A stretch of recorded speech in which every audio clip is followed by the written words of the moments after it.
লুটপাটে ক্ষতবিক্ষত সিলেটের ভোলাগঞ্জের সাদা পাথর, তাই তো পরিষ্কারে নেওয়া হয়েছে অভিনব উদ্যোগ। গর্ত ভরাটের প্রাকৃতিক উপায় বাদ দিয়ে কৃত্রিমভাবে পানি ছিটিয়ে চলছে সৌন্দর্য ফেরানোর চেষ্টা। এমন ভিডিও সামাজিক যোগাযোগ মাধ্যমে ছড়িয়ে পড়তেই চলে আলোচনা সমালোচনার ঝড়। সাধারণত সময়ের সাথে পাহাড়ি ঢলে প্রাকৃতিকভাবে ক্ষত মুছলেও প্রশাসনের এমন উদ্যোগ নিয়ে প্রশ্নও তুলেছেন অনেকে।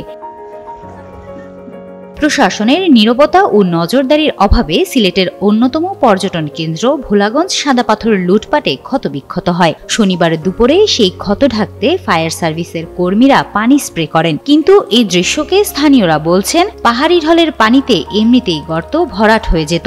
তবে কৃত্রিমভাবে শ্রমিক দিয়ে গর্ত ভরাট ও ফায়ার সার্ভিস দিয়ে পানি স্প্রে করার অযৌক্তিক বলে মনে করছেন তারা। ওয়ালটন এখন দেশের সীমানা পেরিয়ে পৌঁছে গিয়েছে 50টিরও বেশি দেশে। ওয়ালটন, ঘরে ঘরে বিশ্বজুড়ে।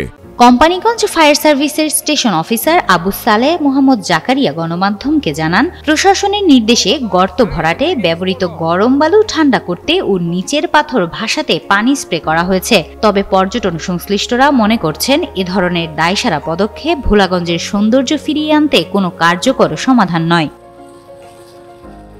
হিমাতুল জান্নাত, যুগান্তর নিউজ।